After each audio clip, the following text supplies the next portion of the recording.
a good speaker? Sometimes we look at a speaker and we think about how they made us feel after the speech. Maybe we felt persuaded or informed. Or maybe we felt like the way that they presented was extremely delightful as we saw like hand motions or moving around or metaphors. Well, today I want to talk about our former president, John F. Kennedy. He was the 35th president of the United States. And what I really want to focus on today is more of the mechanics of how he spoke, like his hand motions, his tone, and we'll look a little bit about how he talked and what he said and how he altogether formed like a sense of togetherness with his people. There's a few things that I want to just broadcast to you before we get started. The 4 primary points that we're going to look at is how he used clarity. He used clarity through articulation, pronunciation, and then also pauses. But he also used a really good pace. He was consistent and he paused for effect. And he used pathos. This means like facial expressions, but also communicating the emotions that he was feeling at that specific time. But fourthly and finally, he used inclusive language to give a sense of togetherness with the people. Firstly, let's talk about clarity. Clarity is something that you really have to learn and practice in order to nail on the head. And John Kennedy did a great job doing this. He had a Boston accent as he was from Brookline, and sometimes when you hear people talk with different accents, whether they be from Australia or even somewhere like regional from Boston, it might make it kind of hard to understand what they are saying. But despite his accent, he pronounced everything very clearly. He also pronounced each word individually. As a growing speaker, I realized that a lot of the times I kind of put my words together and I drop commas or periods and I kind of mash them together. But he did a really great job pronouncing each word individually. And he also took breaks in between each sentence.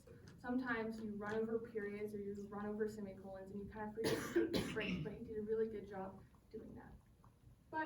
And so here's a picture of him in one of his speeches as well. But he also knew when to pause for effect. This is a really helpful tactic that you can use when presenting, and he did a really good job knowing when to pause in order to make his audience feel something specific that he was talking about at that specific time. He also clearly distinguished his sentences from one another and also kept a consistent pace.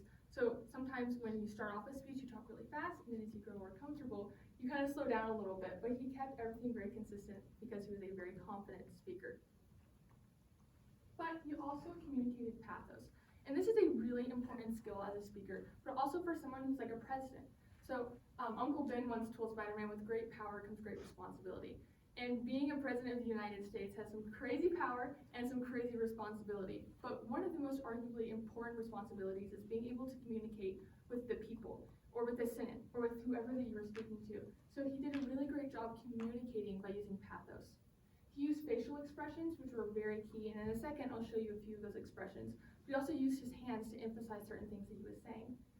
And when he was speaking about things that were specifically sad, or hard, or gruesome, he spoke and adjusted his tone accordingly, which is an important tactic. But he also would pause to emphasize remorse again.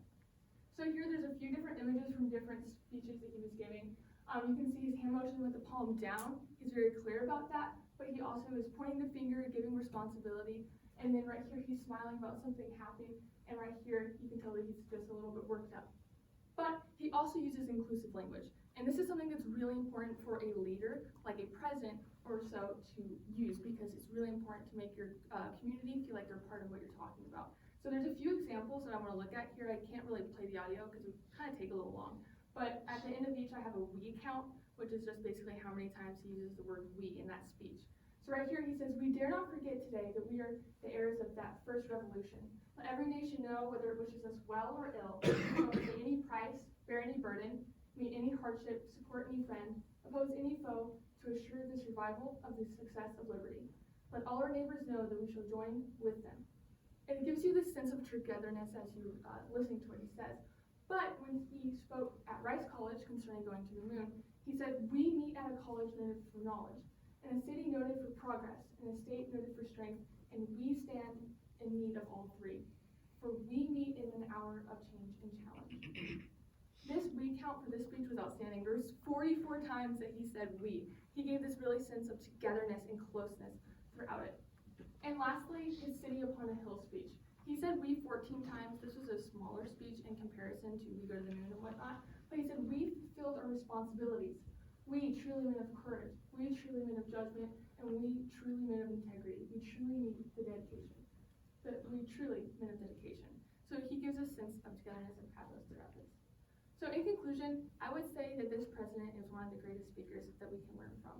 And so I would argue that his clarity and his articulation was something that we can admire and also learn from. But also his use of facial expression is incredibly key and helpful, his pathos and tone, but also his inclusive language. But looking back, there's a few things that we can learn and we can apply to today. So back then, they didn't have a lot of microphones, they didn't have a lot of different angles or different cameras, so it made it a little harder for him to communicate. If you look at some pictures, like he's speaking to just hundreds of thousands of people and he has a single microphone. He has to project his voice, he has to communicate effectively. Whereas today we kind of have the luxuries of having different angles and better microphones. So it's important to kind of learn from that and also learn the art of true rhetoric and speaking as he had to deal with back then.